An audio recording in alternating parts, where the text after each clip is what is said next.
In vitro fertilization is a process where a woman's eggs are fertilized outside her body, then placed back inside her body to help her get pregnant.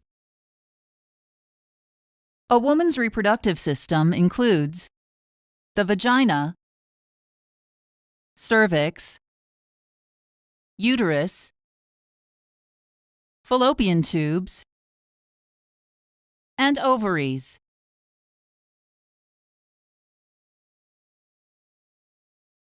During the monthly menstrual cycle, one of the ovaries releases an egg in a process called ovulation. After ovulation, the egg enters the fallopian tube.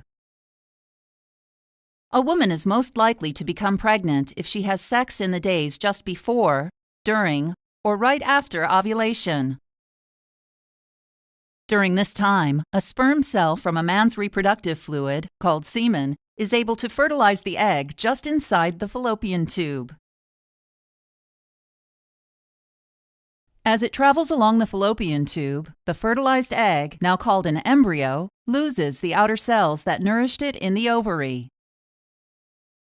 The embryo passes from the fallopian tube into the uterus.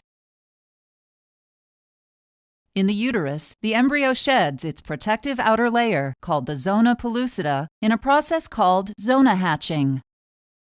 Zona hatching is necessary for the embryo to implant in the tissue lining the uterus.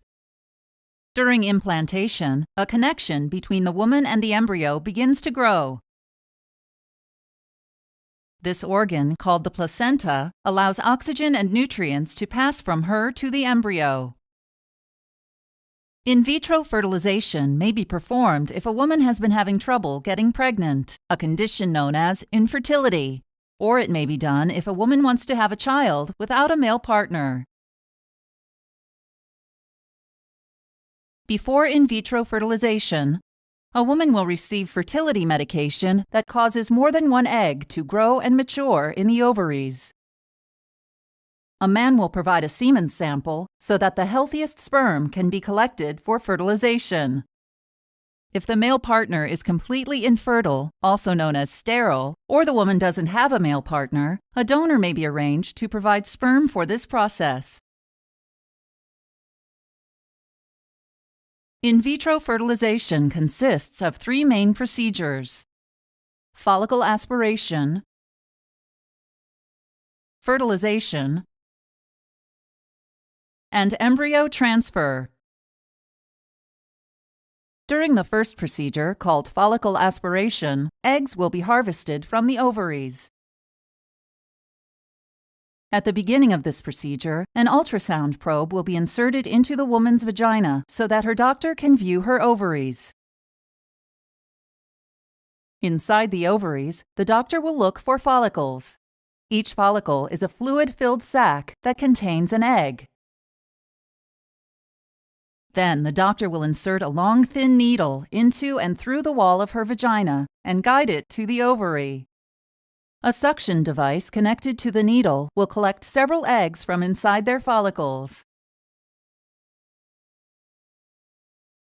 During the second part of in vitro fertilization, called fertilization, the collected eggs will be taken immediately to a laboratory where they will be fertilized. Fertilization may be performed by insemination, where several sperm are mixed with the healthiest eggs. Or the eggs may be fertilized with sperm injected directly into them during a process called intracytoplasmic sperm injection. The fertilized eggs, also called embryos, will be monitored for 3 to 5 days as they begin to grow. At this time, the lab may create a hole in the zona pellucida surrounding some of the embryos. This process, called assisted hatching, will help these embryos implant in the uterus.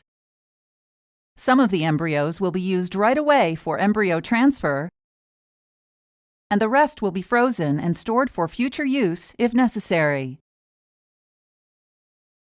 The third part of in vitro fertilization is called embryo transfer, which is done 3 to 5 days after fertilization.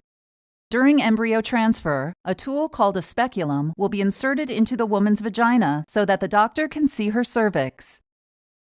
A syringe will be loaded with fluid containing one or more of the hatched embryos. Then the syringe will be attached to a long, thin tube called a catheter. The doctor will insert the catheter into the vagina, through the cervix, and into the uterus. Once inside the uterus, the doctor will inject the embryos. Then the catheter and speculum will be removed. The woman may continue to lie on her back for about 15 minutes.